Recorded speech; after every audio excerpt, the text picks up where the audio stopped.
What's up, YouTube listeners? All right, and we're about to go live on our Facebook. And once I hit the usual stretch, you know what time it is.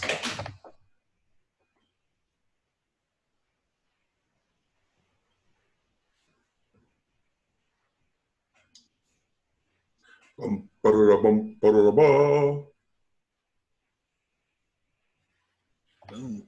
And what's up, fight fans? Thanks for tuning in to yet another episode of Stoner versus Stoner, episode 15. That's 5 times 3. We're making it, you guys. 15 episodes. That's a pretty decent catalog. That's 15 weeks. That's what is that? That's like an eighth of a year. Hey, that's something.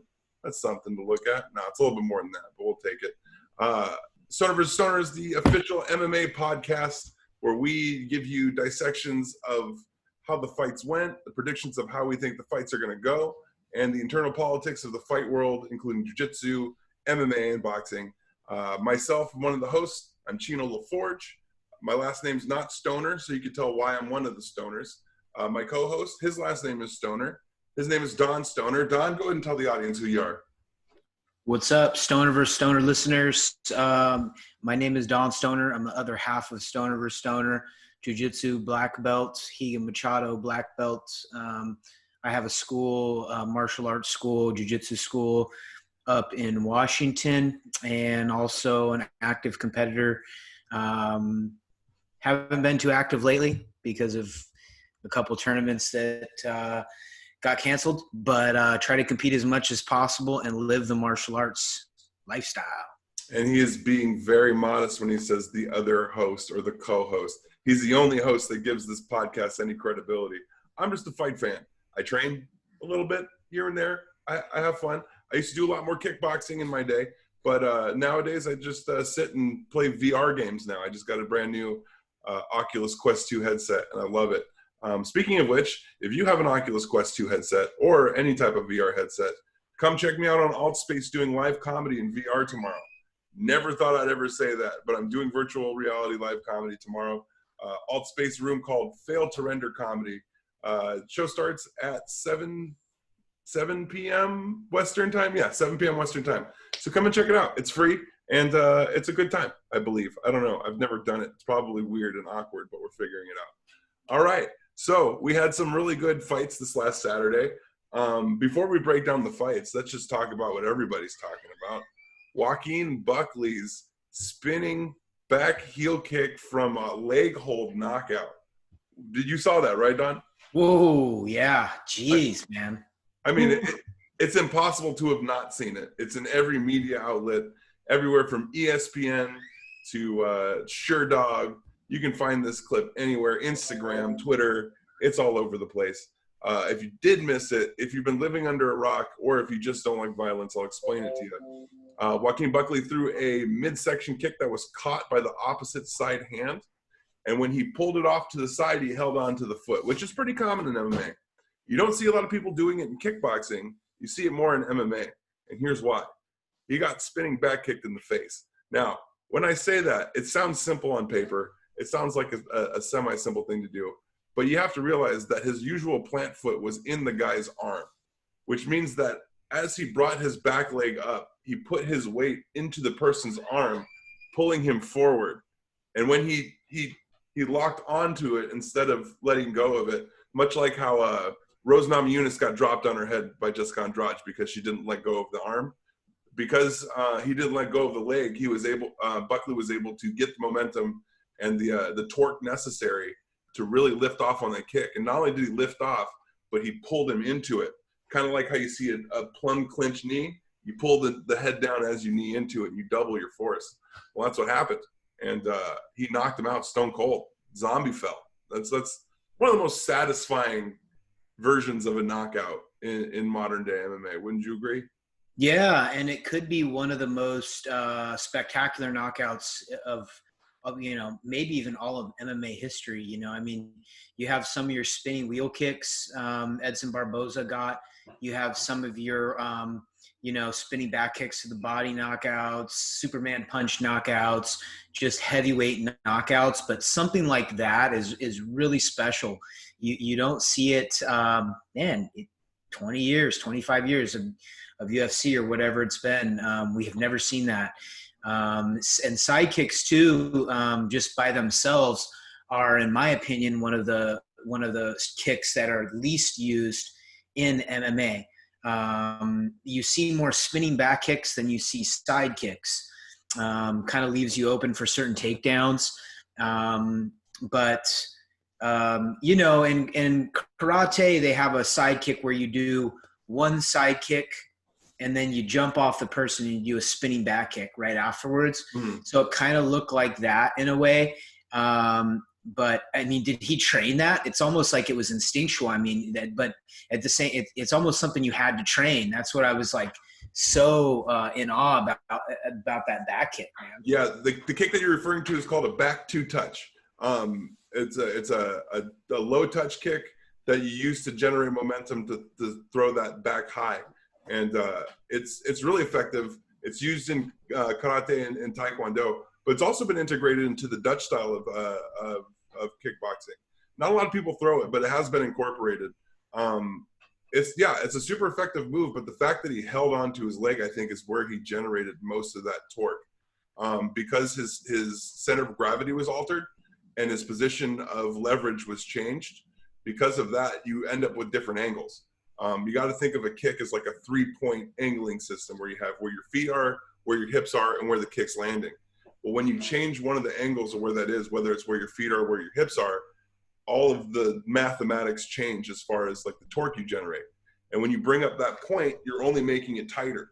Now, when you're talking about spinning in a circle, the tighter you are, the faster you spin in that circle, because all your momentum wants to do is go out in any direction that you let it. And he let that momentum go in one direction. And that direction was his opponent's face. And that's what happens when a car crashes in a human experiment. That's pretty much what it was. It was a wrecking ball. He completely kept everything tight. If you look the way he locked it, he loaded his leg up. It was tight. He had it fully pulled in. His heel was on his butt. And anytime you're doing any type of side kick or spinning kick, the step before you launch is the cocking of the kick. You want to make sure that your heel is tight to your butt and everything's exploding from your hips when you push off your foot. Man, textbook. He really just perfectly executed the kick flawlessly.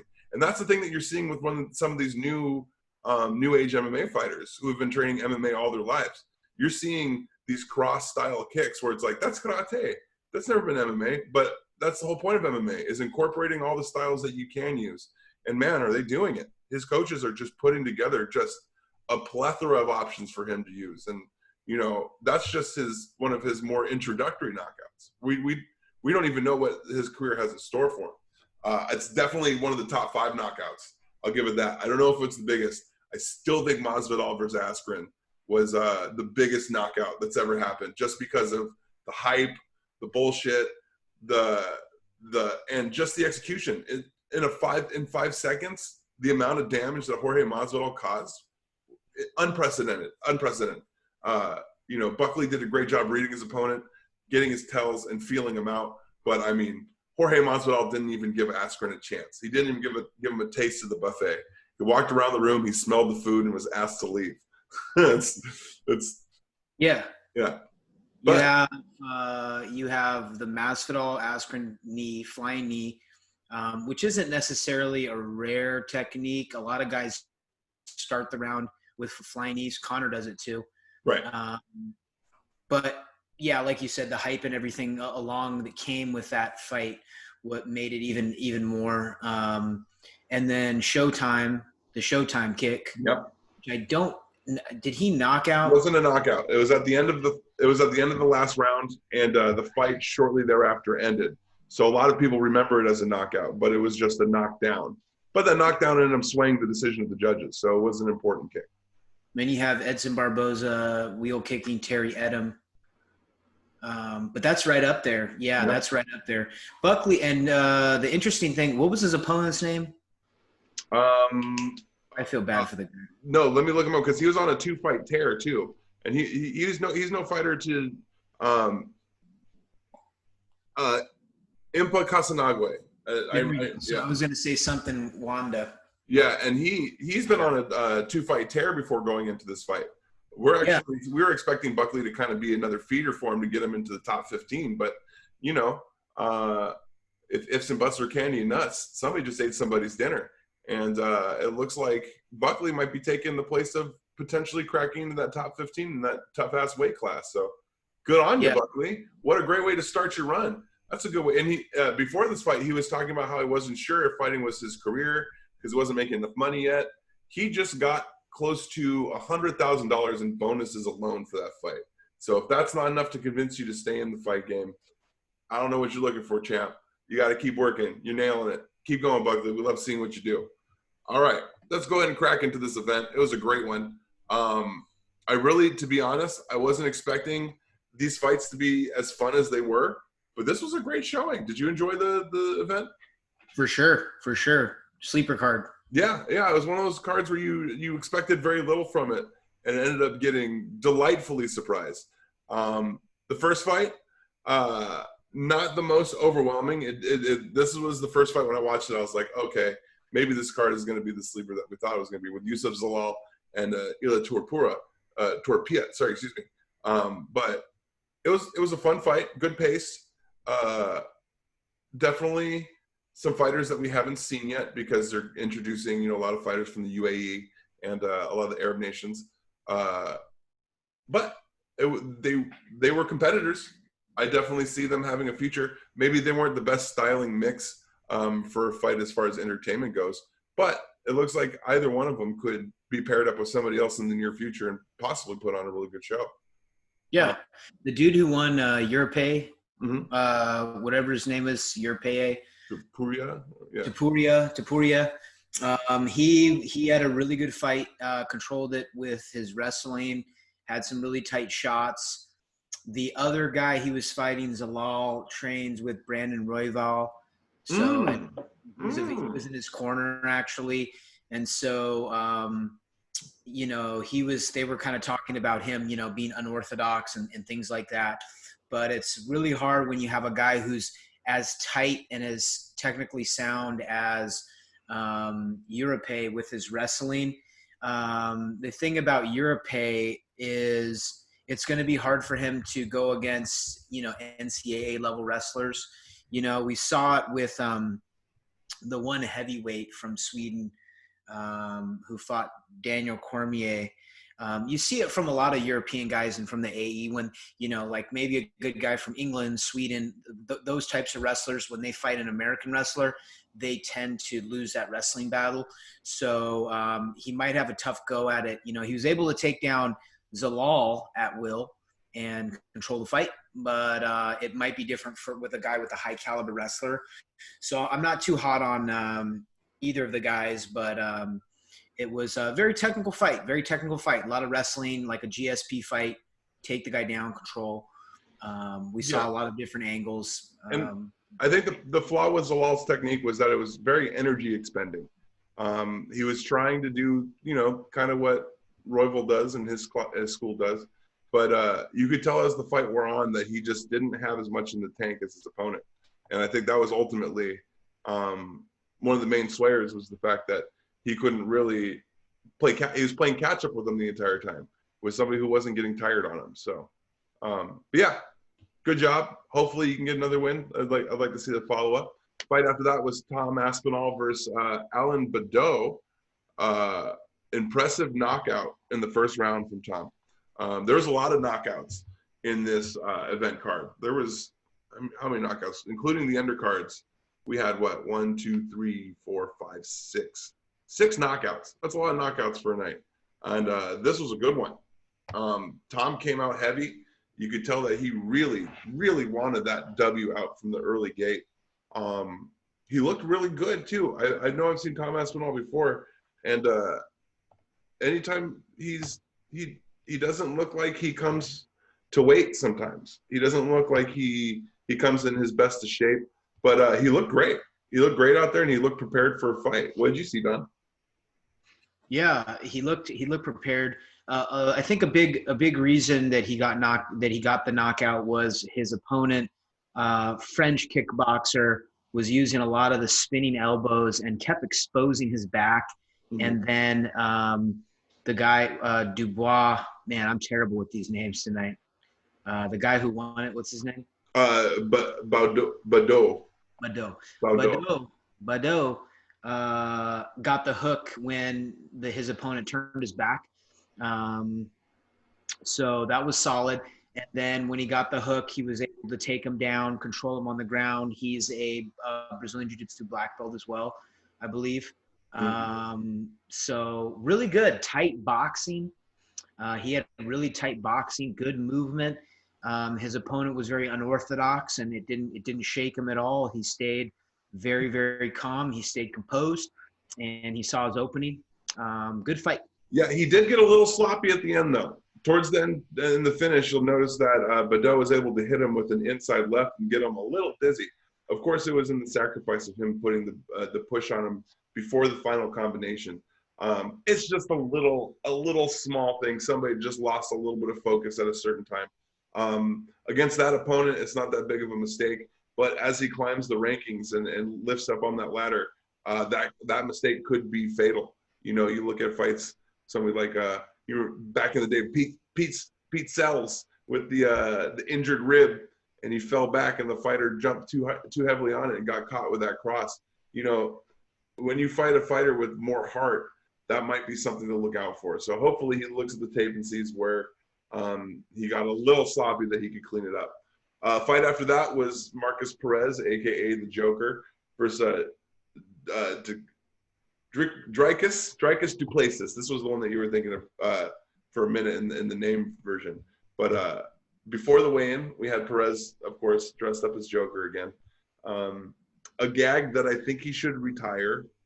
It's been a while since, you know, Heath Ledger played Joker, and he's the Heath Ledger Joker. I've seen it. It's not scary anymore. It's kind of cringy. He came out swinging though. It was a gunslinging fight for sure, but kind of similar to the fight previous.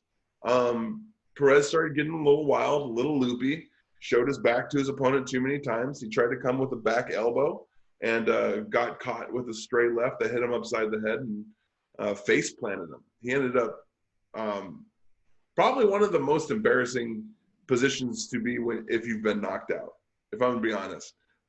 If you get knocked out, you hope that you're against the cage or on your back. You never want to fall on your stomach. It just looks so bad in the highlight reel, right?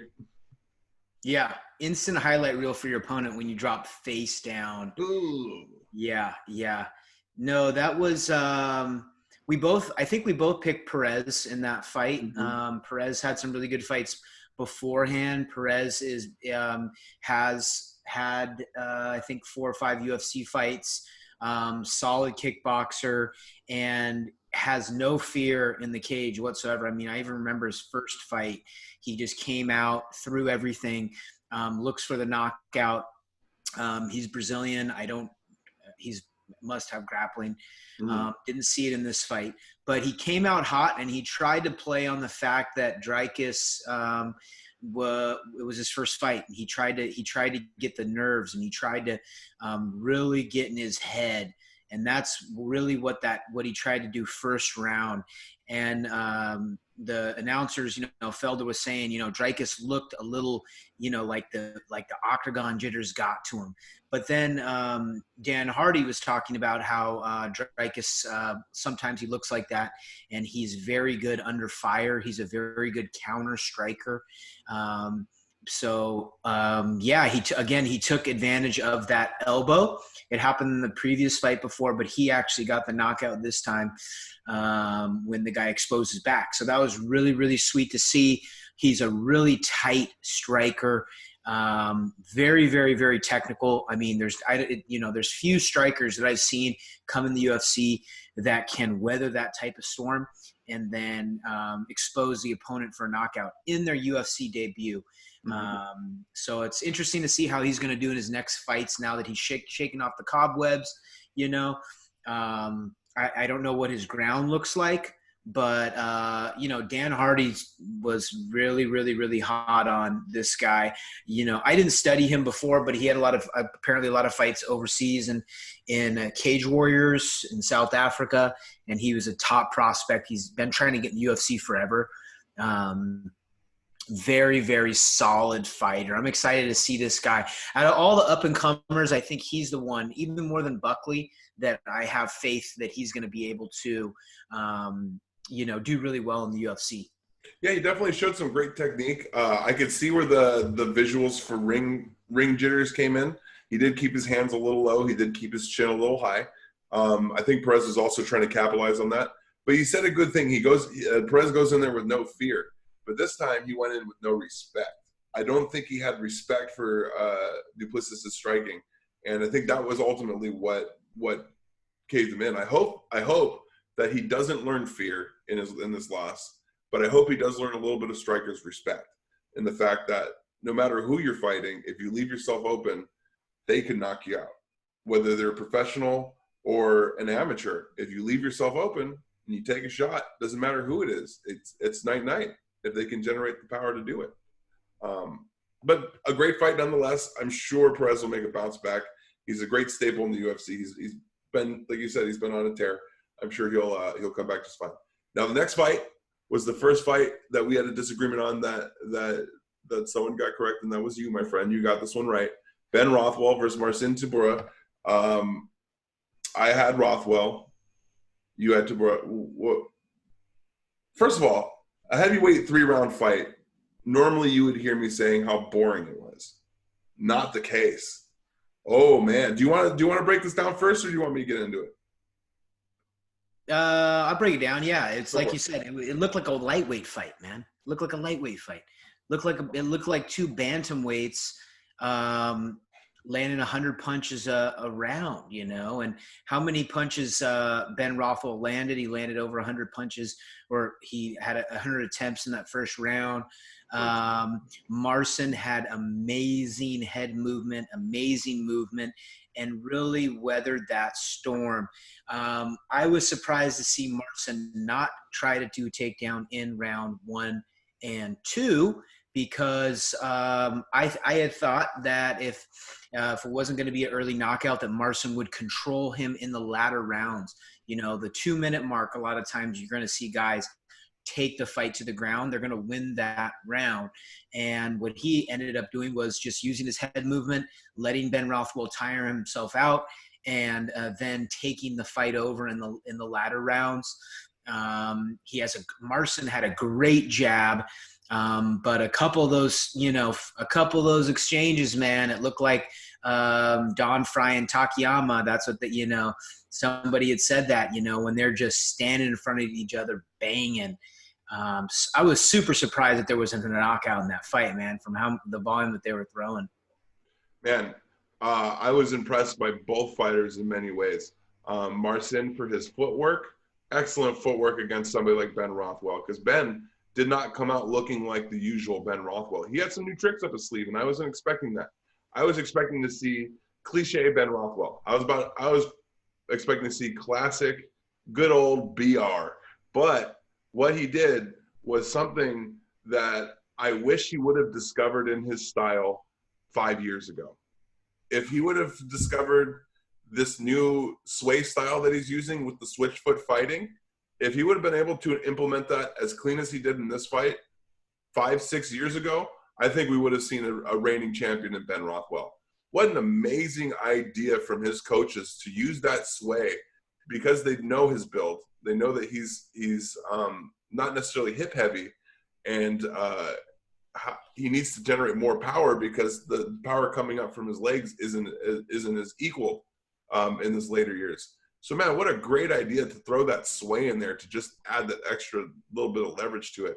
Plus, it really substitutes the fact that he didn't really need to do too much more head movement because the shoulder sway added the head movement. You could tell that Marcin was a little confused by it in the first round, and I think that's why Rothwell gained as much traction as he did in the first, throwing 115 punches, only landing about 40 of them. But I think that was the game plan, was just to get fists in his face and to show him that he was going to make a long night for him. But Marcin reacted with some really good footwork, came back in, he extended the range with the jab. Ben Rothwell started throwing that cross foot, or the switch foot cross, which was finding a home in the early part of the round. But as it drug on a little bit more, you saw Marcin found range with the leg kick, was able to keep him a little bit more distance. by the end of the second round, Rothwell started losing a little bit of that speed, and that's what was really necessary for his style adjustments that he had. I think we didn't see a knockout because Rothwell wasn't throwing with a lot of power. We didn't see any hooks. We didn't see any overhands. He was just throwing jabs and crosses. So I think his game plan was really a volume striking thing, which is kind of outside of Rothwell's usual game planning. But Marcin did a great job reacting, countering, taking the second round. And then the third round, great adjustment to use the takedown. Like you said, he probably should have gone with it a little bit sooner. That seems like what would have been expected. But maybe Rothwell's camp had something game planned for that second round takedown, and maybe it didn't come to fruition. And when it happens in the third round, you got a lot less left in the tank. So maybe he wasn't able to pull off whatever he had in lockdown for a Marcin takedown. So great strategy on both sides. Great execution on both sides. It's a shame that only one person can win a fight. It was a great fight. Yeah. And as far as you were talking about Ben Rothwell's stances and switching, and I'm so happy you brought that up because in his multiple stances that he uses, which is pretty new for him, right? So this is like a kind of a new style. He was getting off balance with his kicks. He wasn't able to throw his kicks. You saw he fell over. You know, his hands looked really sharp. You know, he was training a lot of hands, but it was hard for him to get his feet back and planted for his feet because he was switching his stances so much, going square stance, you know, trying to do the volume. And, you know, before he would be, you know, he'd throw some high kicks. He'd throw a lot of low leg kicks. Ben Rothwell, a lot of times, would try to chop guys down. So even though he would get tired out, the other guy would be completely beat up in that fight. And he threw a lot less leg kicks. And so it became more of a boxing battle. But the jab always wins, man. At the end of the day, a strong, solid jab, you could shut down a lot of different games, man. Circle. Jabs are essential, but I think this fight was won before the jab with the footwork. Marcin doubled on the footwork of Rothwell. If you go back and watch the tape, you'll see Marcin's taking twice the amount of steps that Rothwell is when it comes to the engagement. Once they're already engaged, Rothwell doubled his amount of steps, but that's reactionary and not actionary, which is will normally make the difference in a fight. As far as the kicks go, I think that's more of a training and planning thing. Because if you are throwing with switch crosses like that, you can always, when you step forward with your switch foot, you can plant out at an angle. So instead of stepping like this, you plant with your toe facing outside. And that way you're angled already for a chop kick to come from the opposite side. So it's more so just a matter of him having a new style and not really opening up what's really possible with it just yet. If he sticks to the same coaching, perhaps we'll see even more come from Ben. And when you pre-step those angle kicks, especially when you're coming square, like how you have to when you're switch fighting, man, there's a lot of power that can be generated from there. So hopefully the coaches get to keep tinkering with the style if he lets them. I know that when people lose a fight after getting a new style, they feel kind of reluctant to build upon it. No doubt. No doubt. Yeah. It's going to be interesting to see how they do against a really heavy punchers in the heavyweight division because they both have a pretty unique style, you know. Tabura's, he's changed so much over his evolution in fighting. He's a guy who will win a couple, lose a couple, back and forth. We had talked about how he beat Stefan Struve. He had beat some other legends in the game, Arlovsky. He does good with guys that there's a lot of footage on and some of these veterans. He kind of has a really, really good camp. I think they watch a lot of footage on him. But even it's going to be hard with some of the heavy hitters, right? Because if he goes 3 rounds like that with Ngannou or someone like that, it's a one shot. It's a one-shot deal. Yep. Yeah. We're talking about a completely different ballpark. You know, is Rothwell a contender to fight with Ngannou? Absolutely not. Not anymore. I'd say Rothwell's a gatekeeper, and Marcin has a chance to make a run at it. Does Marcin have a chance in Ngannou? I don't think so. But I could be wrong. I don't know. You know, you win fights. That's how you prove it. But, I mean, is he on the level of Francis Ngannou? Is he on the level of Stipe Miocic? You know, is he on the level of John Jones coming this winter? That division it's chummed waters. It's nothing but a bunch of sharks. And if you're just a 6-foot reef shark, you don't want to be swimming with these tiger sharks. These are killers. These are absolute killers. These are people who've destroyed and ruined other fighters' careers. Like, you don't want none. You don't want none. You don't want none. No, I don't know. So Marcin, I think he needs to make some more jumps in the weight class before he starts cracking in that top 5. But Rothwell's a big feather in his cap, so he should be very, very proud of that victory because that guy's a legend.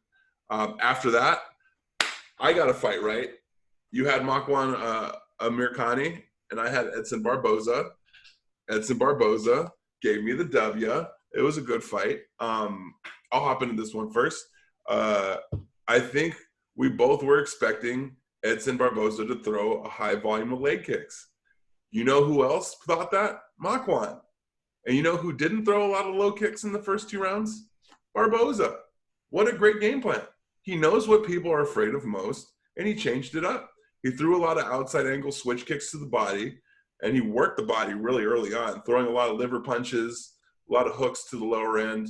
Anytime he clinched up, he was always putting hands on the body. Makwan you could kind of see his resolve fade as the fight went on. In the first round, he looked really confident. He looked really dangerous. You could tell Barboza was showing him the respect he deserved, for sure. He was not getting engaged in the grappling matches, even though Barboza's the type of fighter where if you've got great jiu-jitsu, he can stack on you. But he was being very respectful of where he was outclassed, and fought a great fight, cornered him all fight, and left him against the cage most of it, rocked his body, took his air out, and in the end of the fight, showed him that he was no longer afraid to be in his realm because he had already put such a hurt on him. Great fight, great decision. I mean, it really, I don't think it could have been executed better from Barboza. Just an absolute picking. He picked him apart. What did you see, Don? Yeah, Barboza, really showed me in this fight that he's definitely a contender in featherweight division. He had his first tough fight against Dan Ige that he lost, a close fight. They went all 3, but that was his first fight at featherweight, and it looked like he definitely handled the weight cut good in this fight. He had energy throughout the whole fight. Like you said, he didn't throw a heavy barrage of low leg kicks in the beginning because Makwan's really good at catching the leg kick. A couple of those scrambles when Makwan caught the leg kick or caught Edson at a funky angle, he was able to take him down, control him on the ground. And if he had more time, probably could have put together a submission. Makwan has a very good submission game. But feel bad about Makwan. It was a short notice fight. Makwan, always a fun guy to watch, really kind of has a weird type of pre-fight personality type of deal. He's just a different dude, very confident in himself. He talks about how he has, 10 different anaconda setups.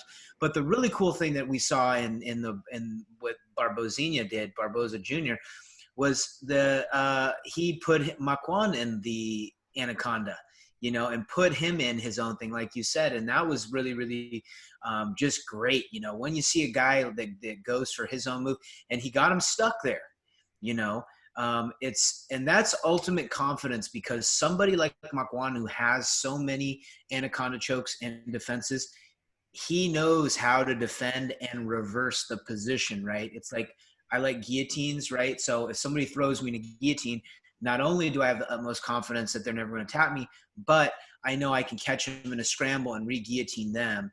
And I know where they're slipping. I can make them expend more energy and then capitalize on it. But Makwan couldn't even open his arms up, Barboza's arms up. Yeah. I think it was really high-level jiu-jitsu that you saw from Makwan when Barboza tried to lock it up, because he had a good lock on it. If it was a fighter that was not as high level of a jiu-jitsu fighter, they would have been locked up in that. And they would have had to have fought it off from a locked position and not from the side position. But Makwan just really nailed the defense of an anaconda. He even did an opposite side reach over, which for most submissions, it's kind of like, as you know, as I'm sure you probably teach, it's kind of discouraged. You don't want to reach across your body too much because that leaves you susceptible to other moves. But the way he reached across and literally just attacked the gable grip of the arms before he slipped it into an arm triangle, man, that was, I don't want to say textbook because it was unorthodox, but it was beautiful. It was a subtle movement that I noticed and was like, ooh, sick. You know, that's something that you only know as somebody who's slapped that submission on somebody 1,000 times. And you're like, ooh, what do I hate when people do when I'm just about to finish this move and they get out of it somehow. And he's just like, oh, that's right. I hate it when people do this to me. So he just did it to him just to piss him off. And he did almost catch him in the position for another anaconda. He popped out of that sucker real quick. That's when Edson got a little bit more respectful and backed up a little bit more and realized that, you know, he's always in danger with a fighter like Makwan. And I look forward to seeing him again, not just Barboza, but Makwan. What an exciting fighter. Super dangerous.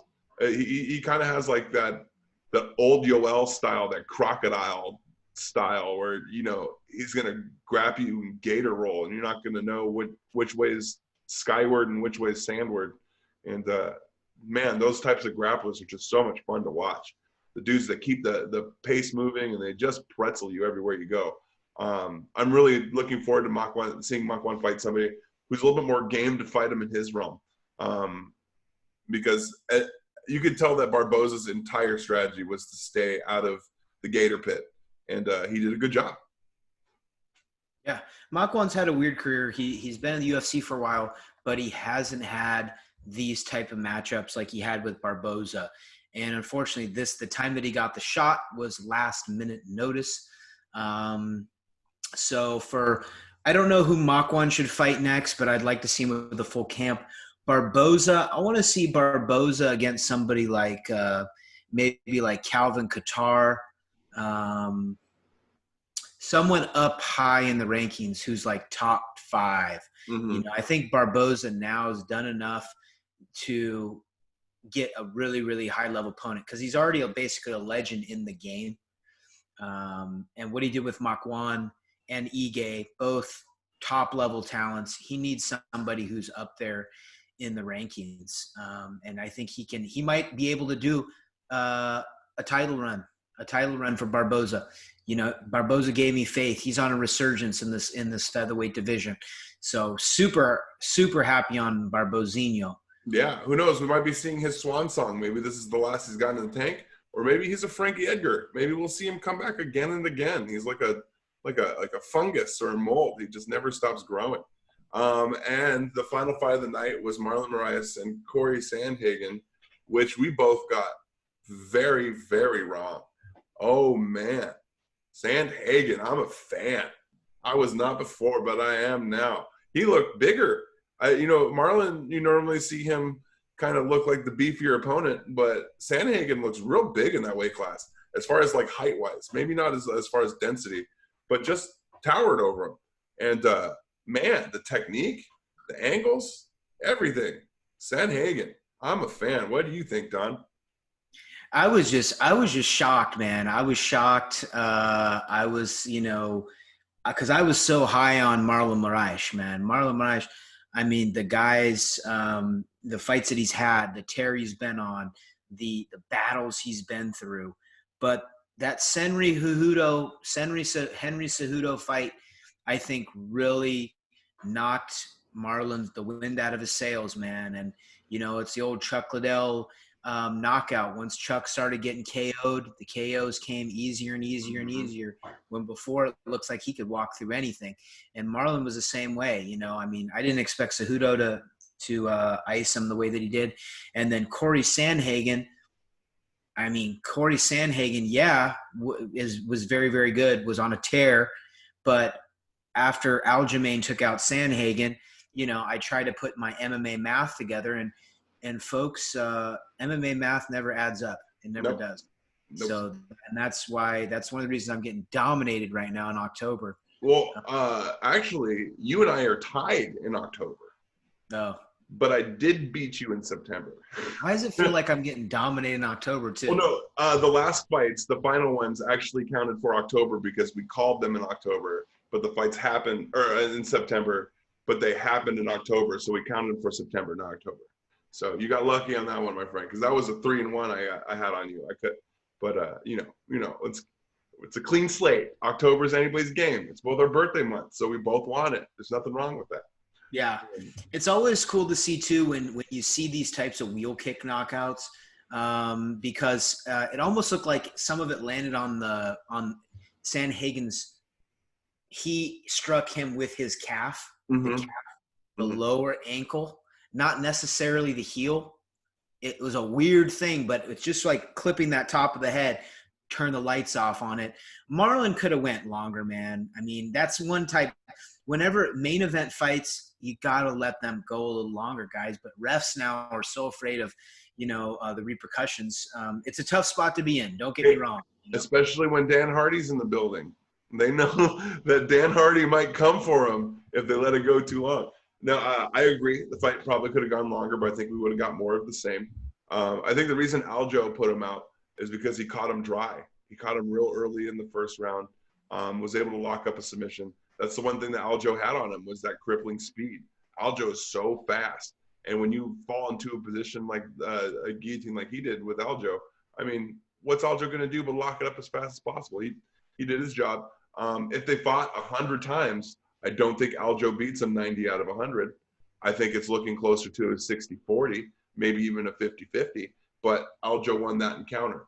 So, I'm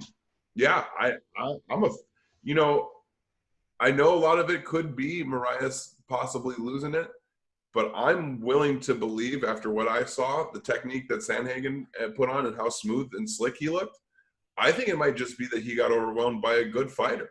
Sandhagen put some really good tools to use. Moraes didn't look slow.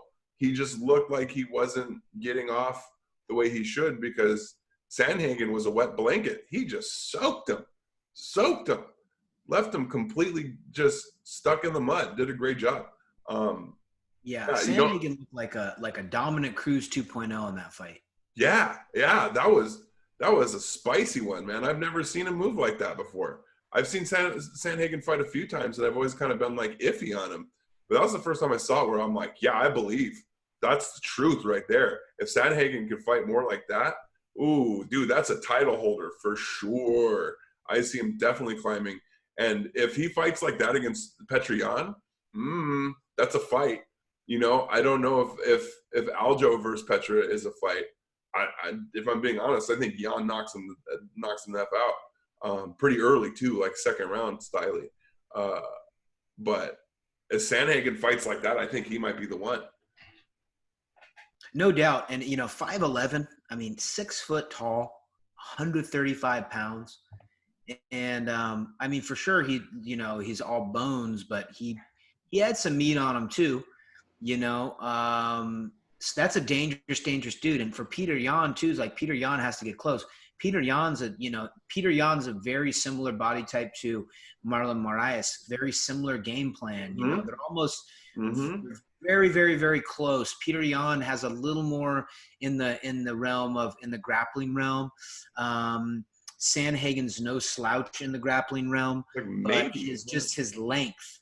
That's really and he's utilizing his length, man, and that's what's really, really, really a danger for the bantamweights, man. Yeah, because at the end of the day, y'all weigh the same. They do weigh the same when it comes fight night. Maybe a variance of like 5 or 6 pounds in the regain, but one thing that's permanent is that height advantage, and that's a huge one because most of the people in this division aren't topping out more than 5'6". So with a height advantage like that, as well as most of that height being in your torso. It's a bad style for Petra. Now, would it be for other people in the class? Maybe not. There's a couple people that I think could beat him with some good jiu-jitsu, but he is where he is, and where he is in that location. I think honestly, here's how it works. I think we got ourselves a love triangle or a weird hate fight triangle in the championship position because we got Petra, who's a champ, who's going to fight Aljo, who he can probably beat Aljo. And then we got Sandhagen, who would fight Yan and probably beat Yan. But I think Aljo beats Sandhagen again. So we're in this weird swappy swap. where it's like, I'll pick Sandhagen on that next fight. you think so? It looked very mental on that one. After what I saw this other night, where he was so sound, he had such confidence, such a game plan, set Marlon up to a T. Yeah. I think it was like you said, Aljo caught him dry. Aljo's the veteran in the class between that little love-hate, Triangle. little midget triangle. The guys, they're all so good. They're all so similar. But Aljo's the type of guy where if he wraps you up and clinches you, he can win the takedown game. That's what's dangerous for Peter Yan is Peter Yan, he can flow. He can go for submissions. He has a very good defensive jiu-jitsu game. But Aljo's attacks are, high level grappling. And that's how he got Sandhagen. So, man, any of those guys can beat any of those guys. But after what I saw, I'm looking for Sandhagen to really, really come up.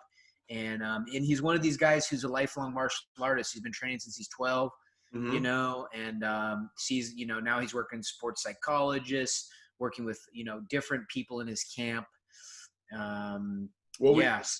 Super happy to see him. We know what the fights to make are. The next one is, of course, this has been announced already. They haven't fully signed the contracts yet, but in December 13th, it's supposed to be Aljo and Peter Yan fighting. We know this has been announced earlier today. Luckily, we got our hands on the information.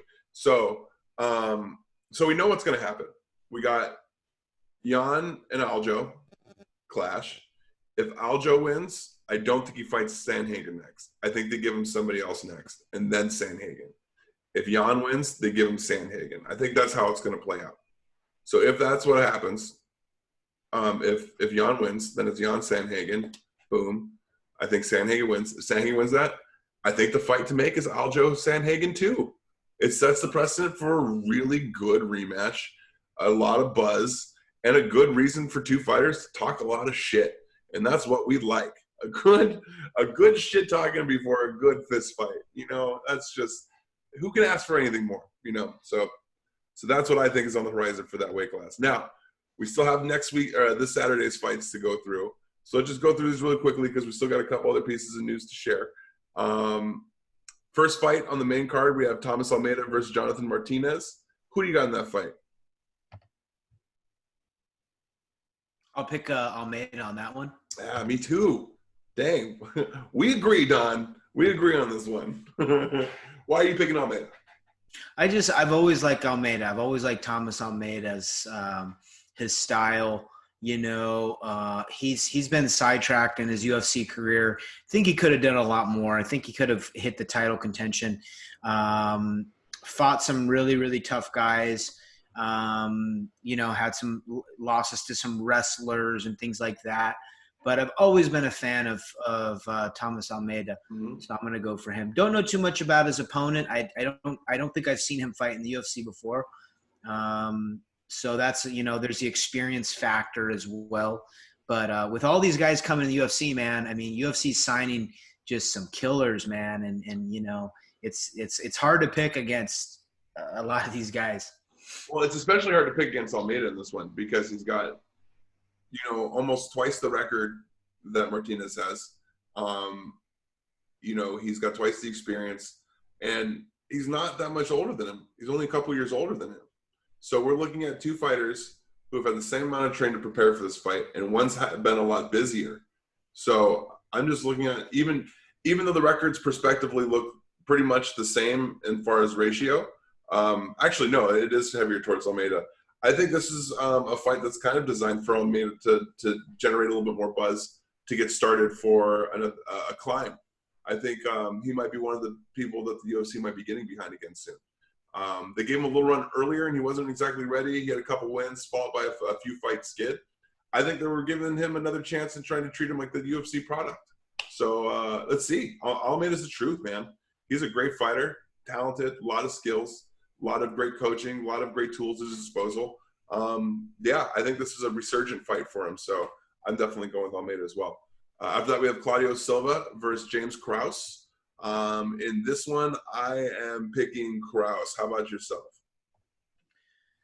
Again, James Krause got a last minute fight. James Krause is like the fill-in guy right now. He's The like replacement. filling in all these fights, and he's such a warrior. Think he even took a fight at 185 or something. He just fights all over, and he'll take any fight. I'm going to go with Silva on this one, partly because it's a last minute fight for Krause, Mm-hmm. but also Silva has a very unique skill set. He's very well rounded, extremely strong guy. And I think he's going to be able to cut off the cage well. And I think he's going to be able to pin James Krause up against the cage. James Krause is a striker by trade, but he's also legit on the ground.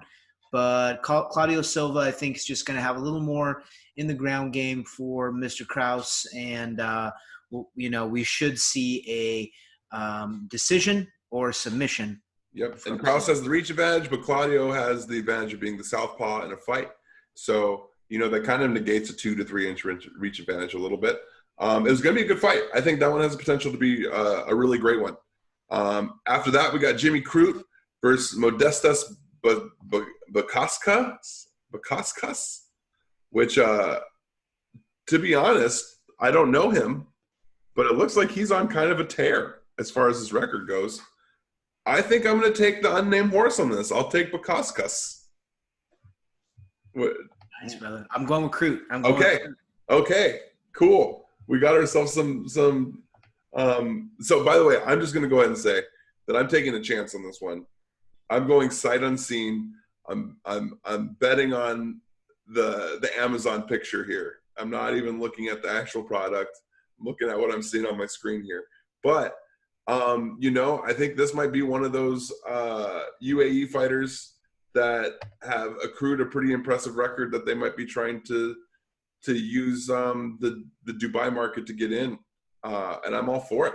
Let's not forget some of the other fighters that this has produced, like Khamzat Chimaev, who nobody wants to fight right now. Is this guy Khamzat? I don't think so, but hey, who knows? Maybe he is. He's got a decent record. He's not undefeated, but he's got something to work with. I'm into it. Let's see. Crute's a solid fighter, well-rounded, young, hungry, strong for the division. I want to say he's like 3-1 or something in the UFC.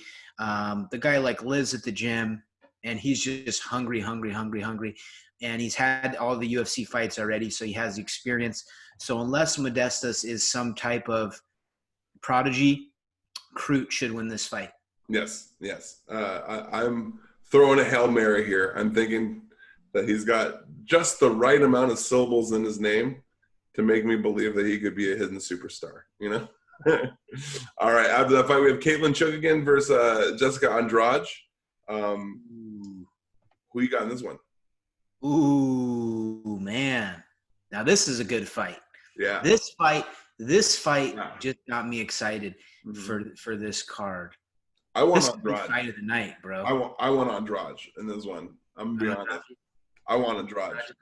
It's gonna be a great one. It's gonna be a great one because Chukagian is She's on a tear too. She's 3-fight streak right now, I believe.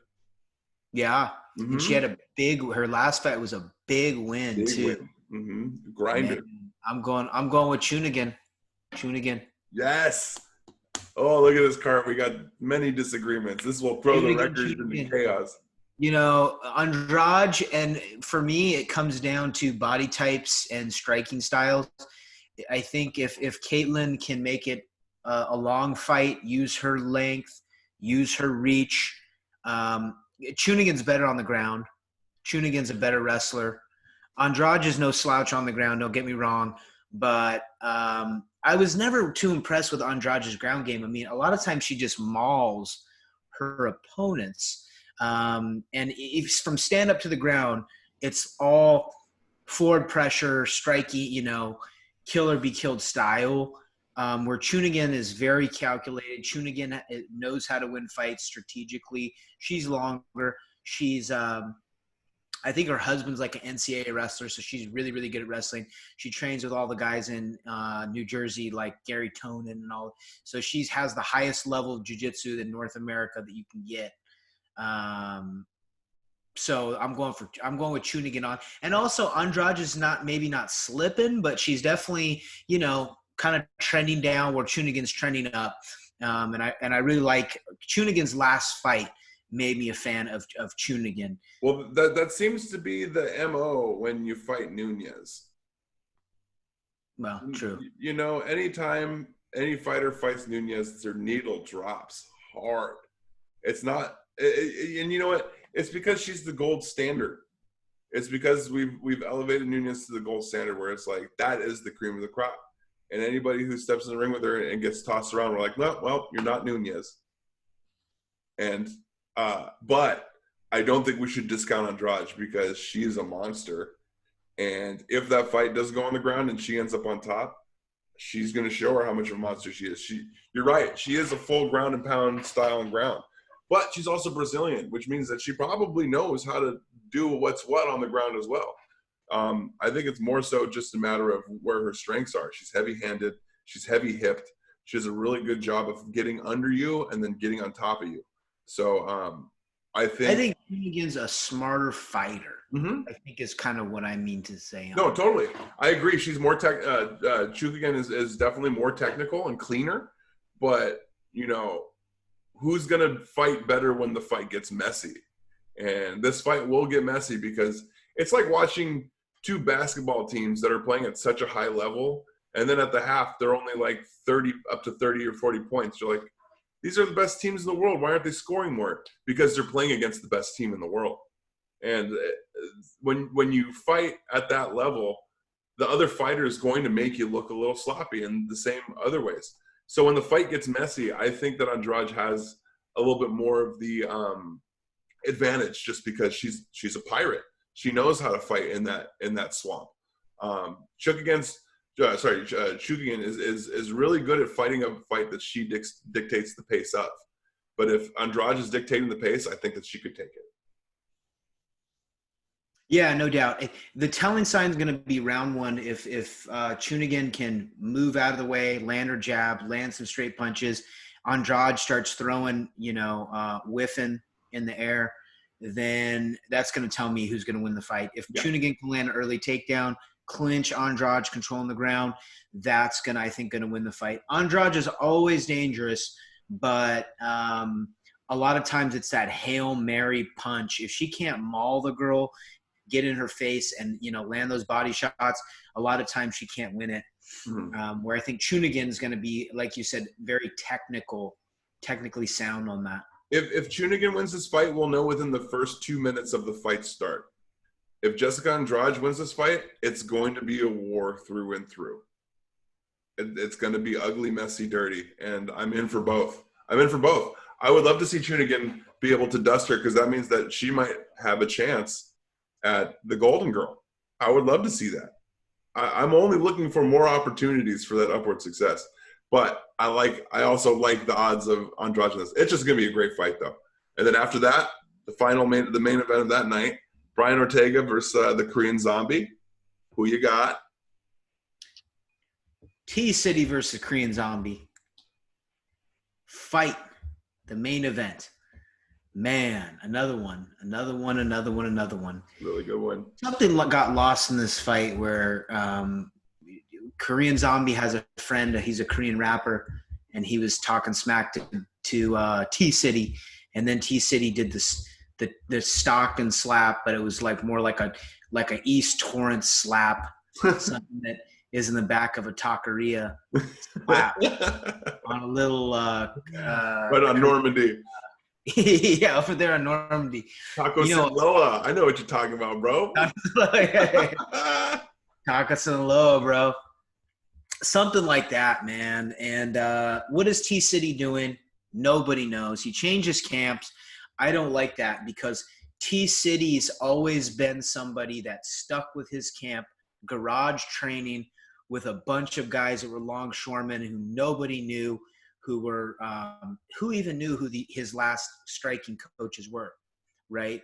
But He had Henry Gracie. He still has Henry Gracie, but now he's switched camps over, and he's working with like TJ Dillashaw and those guys, which you'd think is a great decision. But that's not what makes T-City T-City. What makes T-City T-City is he does his own thing in the little garage, and he sticks with his coaches, and he's honor. And yeah, he's a machismo, he's the Mexicano, and he's the East Torrance bad boy, which I don't think, coming from that area, I don't believe T-City's, I don't know. That's a whole different story. It's Torrance, man. Come on. He comes from T-City. Yeah. It's Torrance, man. Let's be honest. But what's wrong with the COT? No, he just plays a Nate Diaz card, and that's cool. It works for him. But a lot of people don't know where Torrance is, so they probably think it's like Compton. But don't get me wrong, there's bad areas, but he just plays way too into it. And yeah. I don't, Well, Tacos and Loa area is pretty dark, but it gets kind of weird over there. Yeah. But yeah, so anyways, we digress. But anyways, I'll go with T-City on this fight. That's perfect, because I want the zombie. He's the undercard. He's the underdog in this fight. Nobody sees him coming in this. And I think that's the best way to get Korean Zombie. The times that we've seen him fall on his record are the times that there was a lot of hype behind the fight. Like where it was like, Korean Zombie's making a run. And, every time he gets that attention, it seems to kind of fade. I think this is a perfect fight for him to get the attention without all that attention. You know what I mean? There's not a lot leading up to the build of this fight. I mean, I barely heard this one announced 2 weeks ago. So it's not like it was a super huge hype fight. I think this is all the ingredients for an upset. I smell it. I feel it. I'm going with the zombie, because that's what it would be if he wins. I'm going to be honest. It would be an upset. It would be an underdog upset if Korean Zombie wins this fight. But I'm taking it anyways, just because I think I agree with you on this. I think T-City might have lost his focus a little bit. Man, that loss against Holloway was real hard for him. You could tell that was a real hard one for him, and it's been really hard rebounding from that. So, and Korean Zombie is a surprisingly powerful fighter. A lot of people sleep on just exactly how powerful he is. So, yeah, and it's I went into the whole story about like how they were supposed to fight before, and T-City slapped his boy and blah blah blah blah. But at the end of the reason why I picked T-City is because really the only chink in his armor was the Max Holloway beatdown that we saw. And there's a lot of footage that Korean Zombie can take from that fight. But what happens a lot of times in Korean Zombies fights, you see it with Aldo, you see it with the times that Korean Zombie lost, is he goes for it, he goes all in, and then he leaves openings for his opponent. Brian Ortega, T-City, is a master at finding the openings, right? You give him your neck, he'll latch onto it. He could do flying triangles. He's a good striker, but when he sees that opening, he takes it. And, Zombie leaves a lot of openings. Not to mention Henry Gracie went over to Korea and trained with Zombie and did seminars at his camp and stuff. So they know Zombie's grappling style very well. So I would think that it's going to be something where T-City is going to try to take it to the ground. One thing that I am happy why T-City did change his camps is now he's working with wrestlers. Mm-hmm. T-City's whole thing has been no wrestling. He had no wrestling before. I think he had it, but he just didn't use it. And if he can use some of the wrestling and put Korean Zombie in some defensive wrestling positions and force the fight to the ground, then we're going to see a different fight. Yeah. We have a whole card of fights that can go either way, and I love it. I love seeing fights like this. There's going to be some great ones next week. And to top it off, when you're done watching a UFC fight, we got a great boxing match. I don't know if you're big into boxing, Don, but as far as the lightweights go, we have a big one coming up with Lomachenko and Lopez Jr. stepping in the ring finally. If you're not familiar with boxing out there, these two are the only divided lightweight champions. Now we have, the WBO and several different boxing championships. That's why you see boxers holding multiple belts for the same weight class. It's because they're not unified. Now, UFC is pretty much the unification of MMA, where it's considered the top of the top. Well, in the boxing world, we have 4 different organizations, and neither one of them are willing to concede to each other who is better than whom. So they have belts for each one of their divisions, and eventually you have crossover fights, like how you had Anthony Joshua fighting. Yeah, they're cross promotions, and this generates finances for both. It's pretty much a way for for the boxing organization to get all of your money and not just some of it. Well, so what we have here is a meeting of 2 of the greatest, I think, some of the greatest lightweight fighters that have stepped in the ring, at least with Lomachenko. Lopez Jr., I think he's a very talented fighter, but Lomachenko is just on a different level. Have you ever seen Lomachenko fight before, Don? Yeah, he's a tremendous fighter, man. He is so good, Loma. He's almost on a different level. He could have went pro before, right? And then they really, really made sure that he was ready, and he just been on a tear. But it sucks for boxing. Years ago there's so many boxing fans and guys would know like every fighter in every weight class, true boxing historians. And now we're going to have true MMA historians. We're going to be sitting around, around a round table talking about MMA fights. But boxing's lost something, but I think Lomachenko is the guy to bring it back. And so I'm happy to see boxing come back a little bit, because where are the heavyweights? Where are the super cruiserweights? Where are all these other divisions? Nobody knows. But Loma's holding it together, and even now boxing is taking, stuff from MMA. Like some of the biggest fights are like Conor McGregor versus Manny Pacquiao now. They're not even boxers versus boxers. They're taking off UFC steam. They're doing elements of MMA and WWE. To be honest, I think the promotion of boxing has gotten too big for itself. They've tried to make too much money in their money-making program, and now because of that, it's going to topple in multiple tiers. If MMA, God forbid, were to all of a sudden shut down, we wouldn't be seeing a collateral collapse. We'd be seeing an internal collapse. It would all just kind of fold in on itself. Meanwhile, if boxing collapsed, you would see a lot of trickle-down collapsing, because so much infrastructure has been built into the boxing money-making scheme. It's kind of like the NCAA, how they kind of steal money from the college kids and keep themselves afloat. If for some reason they decide to pay the college kids tomorrow, they wouldn't have the facilities to keep their entire system afloat, because it's built into the system. They're already expecting that money. So I think boxing might implode under itself and go through a phase of passion where the only way you're going to see boxing are people who love to box. And it'll resurge from that, if it does. If not, it'll just be a training technique used to further MMA, because MMA is the future. That's why we're here. And we're talking about MMA historians. Don, you know who those are? That's us. That's us, brother. Are future MMA historians. This is us cataloging the information. All right. So I guess that does it, man. We covered everything. Is there anything else you want to get on film for the live? I will say that if Neil Magny fights Chimaev, right, that's right, I'm going for Magny on this one. Ooh. And I'm gonna bet real moolah. Might not be much, maybe $50, because everybody knows I'm not allowed to do things without my wife's approval. Yeah, but I'm going with Magny. I am gonna bet on Magny on that. That's a bad fight for Hazmat. We'll think of a gentleman's bet, because I'm not hopping off the Hazmat train. I think I'm riding him straight to the top. He's my Seabiscuit. That's my show pony. I'm riding him all the way to the clutch, baby. He's just done nothing but make money for me on bets. It's all he's done. Every time I pick a win in the first round, and good low, that's a lot of money, especially on the last one. Everyone was expecting that one to be his downfall, and man, were we all wrong. Yeah, no, I agree that Neil Magny is a great fighter. I agree that it's a bad matchup for him. I disagree, and I'm going to stay with Chimaev all the way. I saw some of Hazmat's old wrestling footage from Sweden.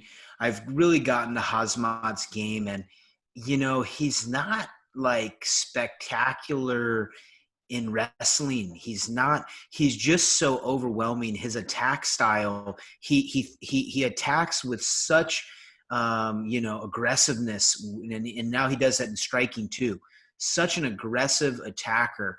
But Magny's a little different of a beast. And I know when it's people are going to say, that's BS. Look what he did to Gerald Mearshart. But there are levels to this game, and Magny's fought the highest level of this game. So I'll probably just keep picking against Hazmat, and then hopefully one time I'll win. I agree that Neil Magny is definitely a different level of fighter. However, Hazmat, if you've really been following, if you've been going deep back enough, you know about the story of when he started training. When he started hitting pads with coaches, they immediately assumed he was already a professional fighter. They're like, oh, so when's your next fight? We'd be happy to be your corner for the next fight. He's like, I don't have fight. They're like, oh, well, who have you fought? He's like, I never fought. They're like, oh, well, who do you train with? This is my first time training. The first time he trained, he was sparring with professional fighters, and they were like, we would love to corner you for your next fight. His first session, he's a natural. This guy is one of those people that's just got the natural movements. And I'm not saying that equates to where he is now. I'm saying that equates to dividends when it comes to learning more techniques. I think we're going to see him explode exponentially in talent in these next few years because he's just learning the techniques. I think we're going to be seeing a different Hazmat every time he steps in that ring. So Neil Magny's known to break people he's known to break aggressive opponents. And that's almost Magny's MO. So that's when I saw this fight, I'm like, okay, Stephen Thompson's like, I would go Hazmat on that all like pretty much every time. That seemed like a bad, terrible fight for Thompson. But Magny's different. Magny's defensive wrestling, his cage control. Magny's evolved so much in the past 2 years. And I feel like it would still take Hazmat years to learn what Magny knows and what Magny's showing in fights. Right. And I feel like Magny's seen everything that Hazmat's going to have. But, hey, he is like one of these guys that comes out with some crazy techniques. So, well, all he has to do is accept the fight because it's been a war on Twitter. They've been talking on Twitter. But all we need is someone to sign on the dotted line on both sides, and then we can get that fight started. All right. That does it for episode 15 of Stoner versus Stoner. Thank you so much for tuning in, guys. If you do want to watch our catalog of episodes, make sure you go through our Facebook page. You can find our YouTube channel through there and watch our entire catalog, except for episode 10. That's the lost episode. If we ever find it, we'll make money off of it somehow. But make sure you check out our social medias. You can find me at Chino Bra for everything, including the new Oculus Rift. If you're looking, or Oculus Quest. If you're looking for someone to play VR with, at Chino Bra, you can find me. Don, go ahead and give them the credentials on where they can find you. DStoner_LWJJ at Instagram, Don Stoner on Facebook. Shoot me a message, guys. Post comments in it. It's awesome. Go support LaForge and his virtual reality thing. That's a little over D Stoner. You know what I mean? That's a little out of my realm. So when we start talking about different realms of virtual gaming, I'm not good on games, but super excited for you, bro. That sounds pretty cool. Hey, man, I got 100% for the comedy thing, and everything else is just extra. Evolve or die. If I can't get a room full of people together, I'll find a way, man. This is how we stay alive in these times. So can we do MMA on virtual reality? That would be pretty sweet. Yeah, dude. I got some stuff to show you, man. We'll talk. Okay. Maybe we can even podcast from VR. That would be an interesting episode. Anywho, guys, keep tuning in. Thanks for supporting. We'll see you next week. Until then, enjoy the fights and aloha.